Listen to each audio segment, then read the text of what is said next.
আজকের আমি আলুর তরকারি করছি, রুটি, তাই একটু তেল দিয়ে দিলাম।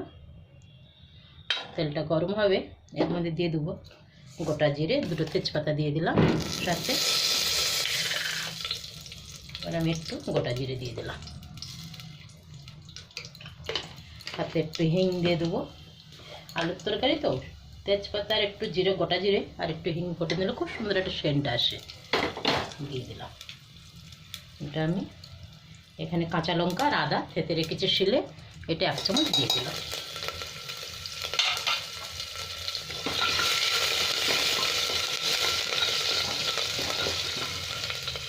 এবার সাথে আমি আলুটা দিয়ে দিলাম।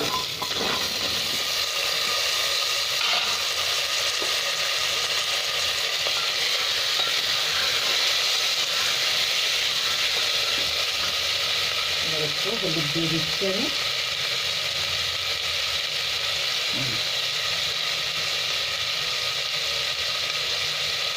এখানে একটু লঙ্কার গুঁড়ো আর ধরে জিরে পাউডার একটু দিয়ে দিলাম, সাথে একটু নুনও দিয়ে দিলাম।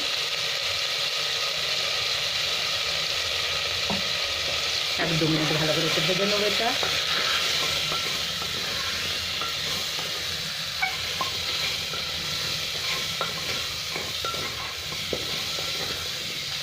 এখানে একটু মটরও দিয়ে দিলাম সাথে।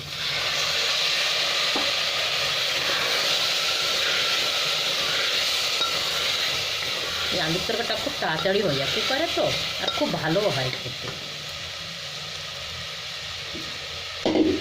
এবার আমি 2টো টমেটো চপারে চপ করে রেখেছি, এটা আমি দিয়ে দিলাম।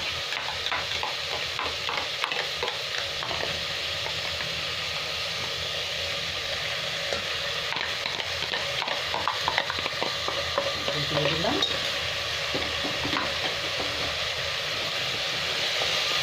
এবার এটাকে 2-3 মিনিট একটু ভালো করে ভেজে নেবো, নিয়ে আমি জল দিয়ে দেবো।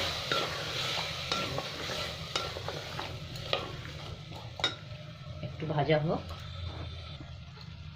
এখানে একটা কাঁচা লঙ্কা দিয়ে দিলাম সাথে, আর একটু জল দিয়ে দিলাম। চপার বাটিটার মধ্যে একটু জল নিয়েছি, দিয়ে দিলাম। এবার আমি 2টো সিটি দিয়ে দেবো, তারপরে ধনেপাতা দেবো।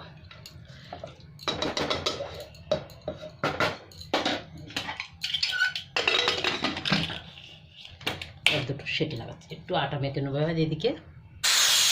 এবার আমি গ্যাসটা বন্ধ করে দিলাম, 2টো সিটি আমার হয়ে গেছে। এবার আমি আটা মাখবো, এর মধ্যে দিয়ে দিলাম একটুখানি কাজুয়ান, আর একটু দিয়ে দিলাম কালো জিরে। এই আলুর তরকারির সাথে এই রুটিটা খুব ভালো হয় খেতে। একটু নুন দিয়ে দিলাম। এবার দিয়ে দেবো একটু সাদা তেল, সাথে এবার একটু বেসন দেবো আমি।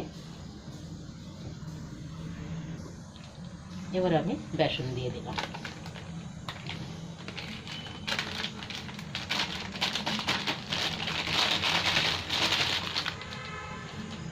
সবকটা একটু ভালো করে মিক্স করে নেবো, তারপর অল্প অল্প করে জল দিয়ে মেখে নেবো।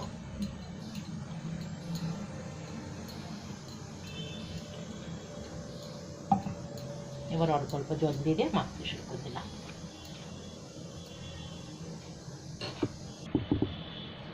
কারণ আমার আটা মাখা হয়ে গেছে, এবার এটা সাইডে রেখে দিলাম। আর এদিকে আমি কুকারটা খুলে ধনেপাতা একটু দিয়ে দেবো।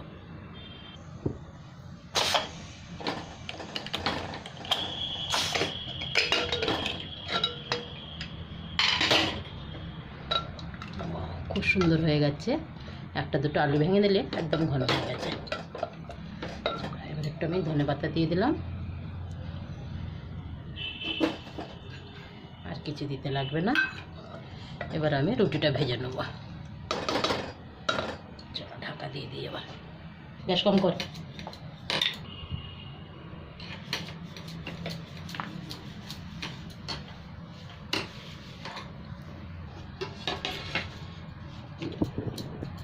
এখানে আমি ঘি দিয়ে ভেজে নিলাম একটা রুটি।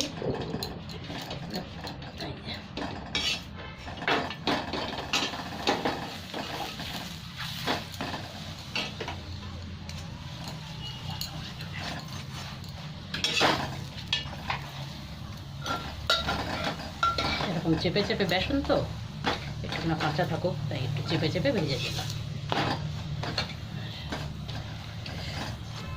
এই পরোটা আর এই আলুর তরকারিটা সকালেও ভালো লাগে কিন্তু জলখাবারে, কিন্তু আমাদের সকালে বেশি কেউ খেতে চায় না, তাই রাত্রে।